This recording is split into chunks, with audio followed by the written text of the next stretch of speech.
Let me give you a Bible philosophy that teaches how to get whatever you want. That's the title of the next set of notes. How to get whatever you want from the Bible.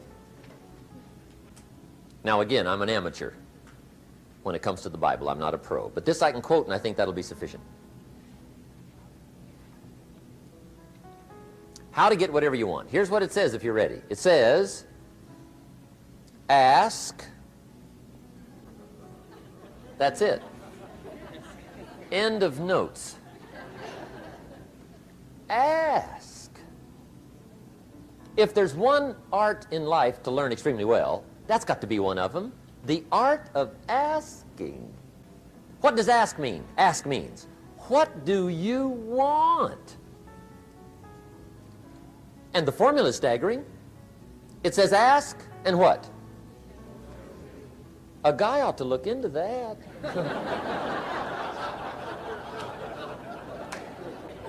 He says, yeah, but you work where I work. By the time you struggle home, it's late. You got to eat a bite of supper, watch a little TV, get to bed. You can't sit up half the night. Ask, ask, ask. And the guys be, huh? See, you've got to be better than a good worker. You've got to be a good asker. Now, let me give you 3 key points on asking and receiving. This can do it. Number 1, asking is the beginning of receiving. Asking starts a unique process, mental and emotional. I don't even know how it works. All I know is it works. It's like pushing a button and all this machinery starts working. I don't know how. It just works.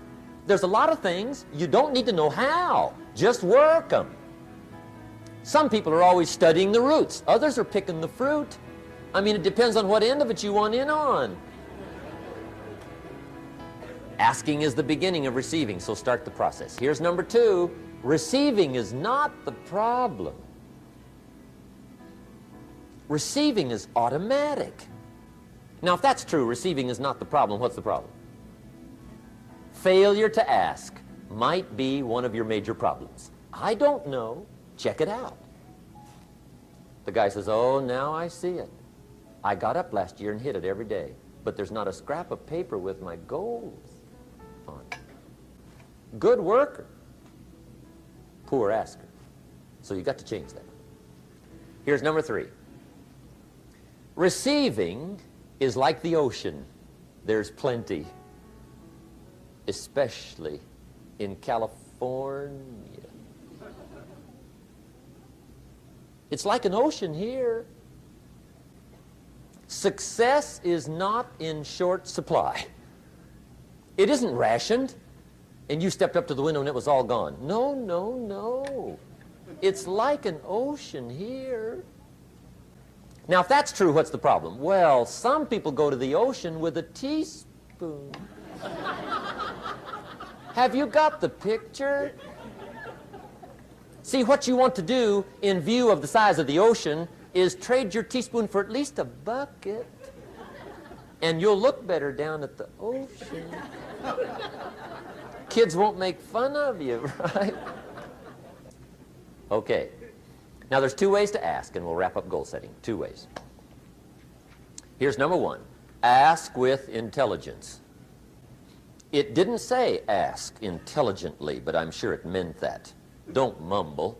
You don't get anything by mumbling. Be clear. Be specific. Intelligent asking means how wide, how high, how soon, when, what size, what color, how much. Define what you want and describe what you want. That's powerful.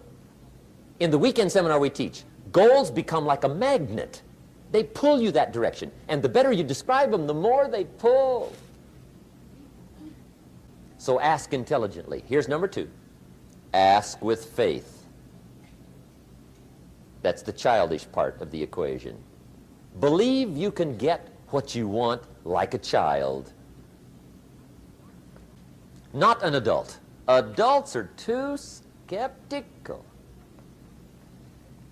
So the formula really reads, make plans like an adult and believe in them like a child. And the most incredible things will happen. Just try it for 90 days. Just try it. You can always go back to the old ways. Just try it, just 90 days, 90 days.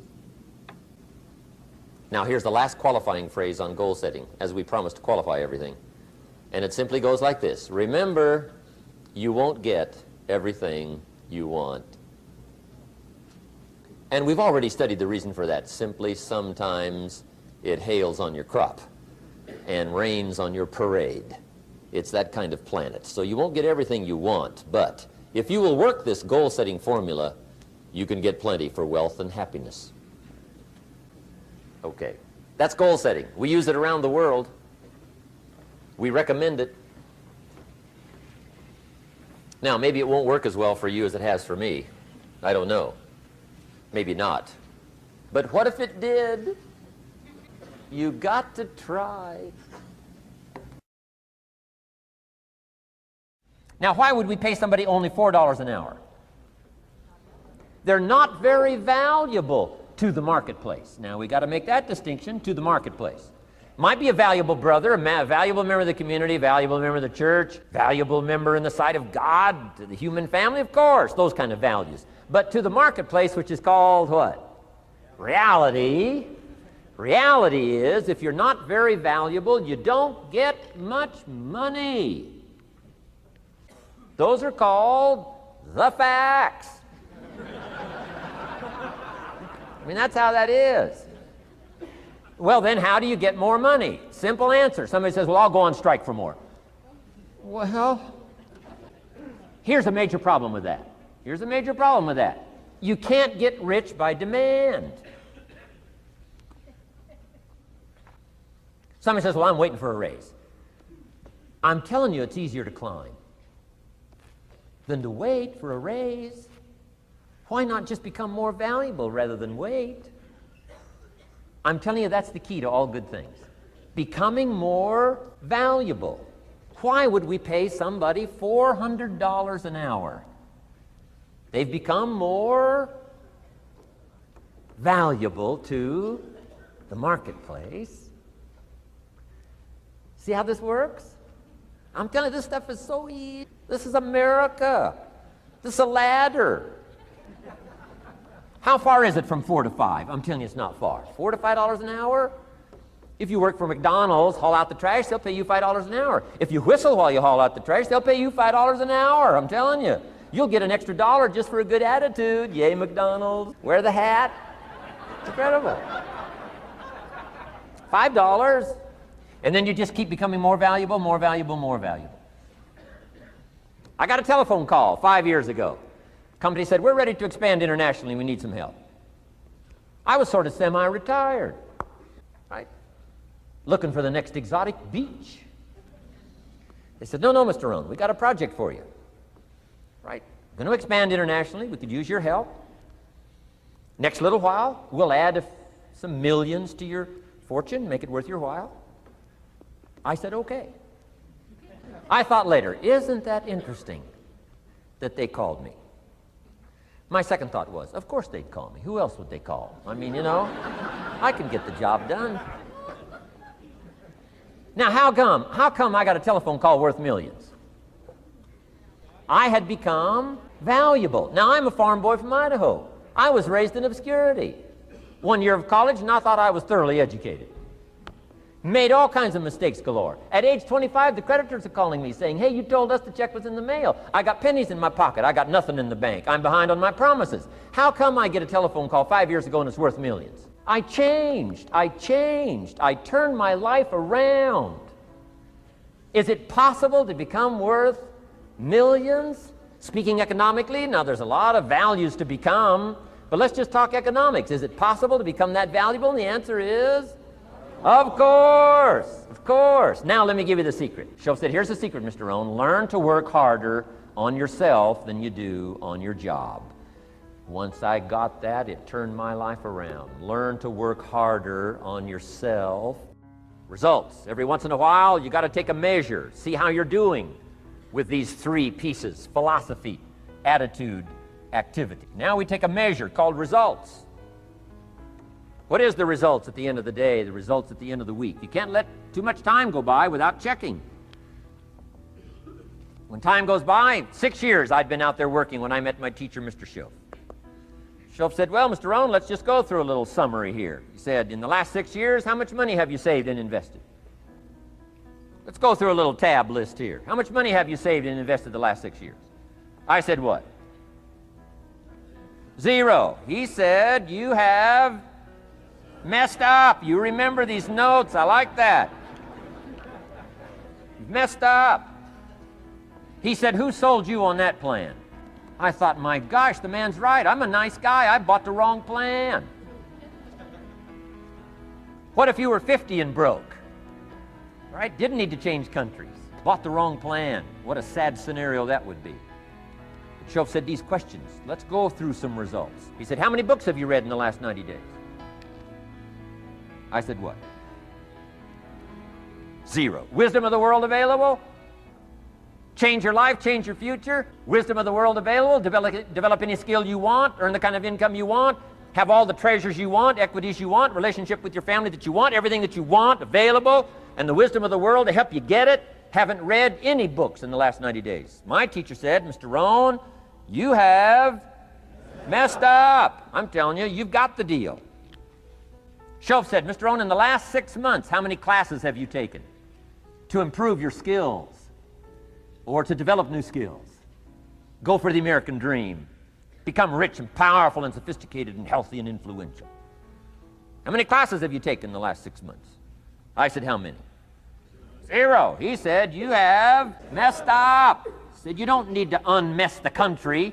You don't need to straighten out the perplexed. You don't need to straighten out any of this stuff. All you've got to do is look within and let results teach you a great deal about your own activity, your own attitude, and your own philosophy.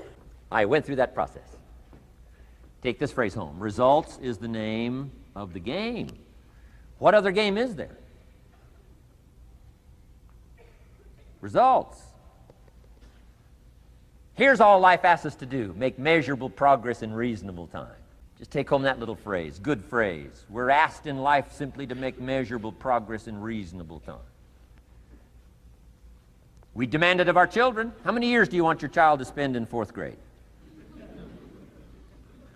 Approximately. About 1. If it looks like they're not going to make it, we pour on the pressure, called legitimate pressure, lack of results. Peer pressure, family pressure, school pressure, community pressure. Every other kind of pressure we can bring to bear. Why? You can't stay more than 1 year in 4th grade. As parents, you'd have to leave the community. You say, well, what if they're nice kids? Wouldn't you give them 3 or 4 years? And the answer is no. You got to make better progress than that. So you got to check fairly often. Some things you got to check every day. Some things you got to check at least by the end of the week. Salesman joins this little sales company. He's supposed to make 10 calls first week. Wouldn't it be legitimate to call him in on Friday and say, John, what? How many calls? I mean, this stuff is simple. John says, well. Say, John, well won't fit in this little box here. Well. Now John starts with a story. You say, John, I made this little box so small so a story won't fit. I don't need a story. I need what? A number. A number. What will a number tell me? Everything. John's supposed to make 10 calls. What if he made 20? You say, wow. Wow. We got somebody. What if he only made 1 call? Whoa. Will that tell us something about John's philosophy? And the answer is yes. Will it tell us something about his attitude? Of course. Will it tell us something about his disciplines? Of course. And if he wants a lesson in life change, all he has to do is be willing to face the numbers and come up with the results that will teach you to either celebrate if you got good results or fix whatever needs to be fixed in your philosophy, attitude, activity called disciplines. You don't need to go anywhere else. I do believe in affirmations. They are valuable as long as you affirm the truth. Because it says in ancient scripts, the truth, what? Will set you free. Free to do what? Amend your errors and pick up new disciplines. That's what the truth is for, to help us amend our errors and pick up the disciplines for life change. That's what the truth is for. So I do believe in affirming the truth. If you're broke, best thing to affirm is, I am broke. You put that up on the refrigerator where you can see it every day. I mean, that's how you do that. Now, if you need a little additional affirmation, you just put up there, I'm 40 and broke. I mean, you know, that ought to do it. And if you need just a little more, put up there, I live in America and I'm 40 and broke.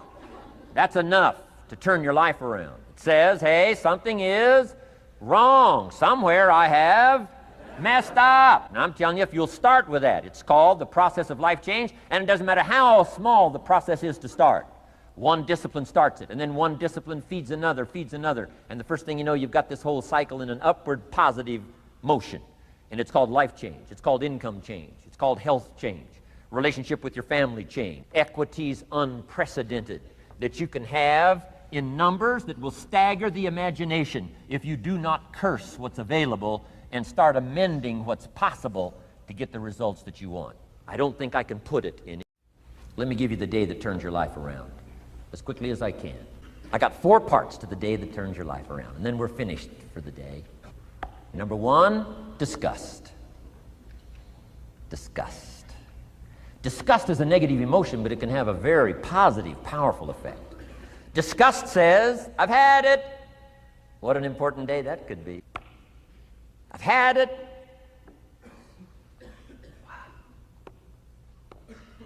I met a beautiful, powerful, accomplished executive lady in New York. The company invited me to come in. This lady was the vice president, extraordinary lady. I got to know her and I found out her story. I said, how did you get here? Big income. And she never went to college, never went to university. I said, how did you get here? Executive. Powerful, income. She said, well, let me tell you part of the scenario. She said, when I was a young mother a few years ago, she said, one day I asked my husband for $10. And he said, what for?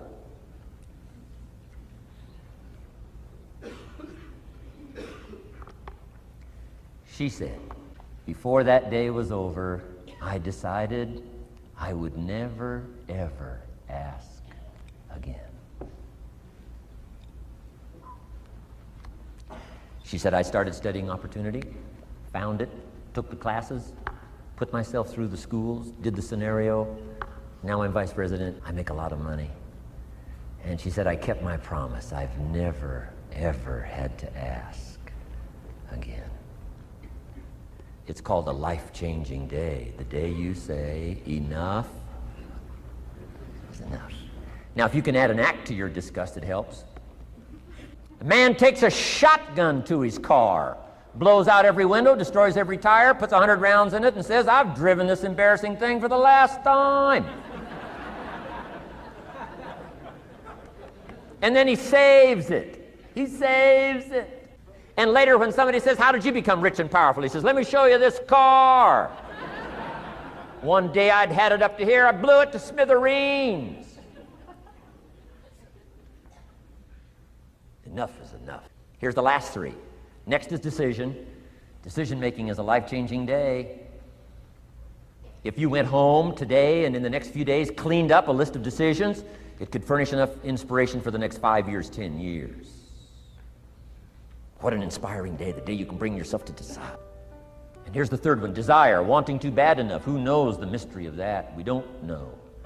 But here's something I do know. Sometimes desire waits for a trigger, waits for something to happen. Who knows what the happening may be?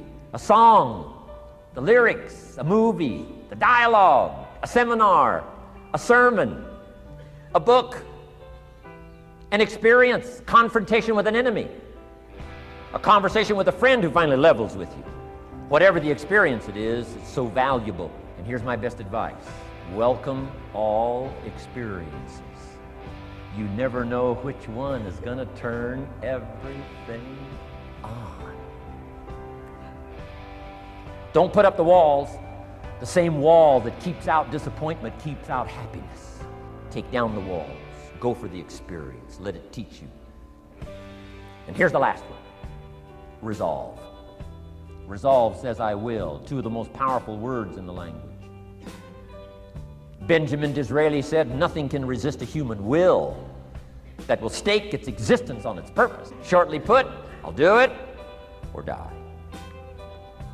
Best definition of resolve I got from a little junior high girl, Foster City, California. I'm going through some words one day. I got to this one and I asked the kids, who can tell me what resolve means? Some didn't know, some tried. Interesting. The last one was the best. Little girl about 3 rows back, she said, I think I know, Mr. Rohn. I said, what? She said, I think resolve means promising yourself you will never give up. I said, that's the best I've ever heard. She's probably giving seminars somewhere today, right? I mean, that's the best I've heard. I asked the kids, how long should a baby try to learn how to walk? How long would you give your average baby? Before you say, hey, enough's enough. No! Any mother in the world would say, you're crazy. My baby is going to keep trying what? Until. What a magic word. I want you to write it down. Until. Promise yourself you'll read the books until your skills change. You'll go to seminars until you get a handle on it. You'll listen to it until it makes sense. You'll go for it until you understand it. You'll practice it until you develop the skill. Never give up until. However long that is, step by step, piece by piece, book by book, word by word, apple by apple, walk around the block, go for it. Don't miss the chance to grow and resolve that you'll pay the price until you learn, change, grow, become. Then you'll discover some of life's best treasures.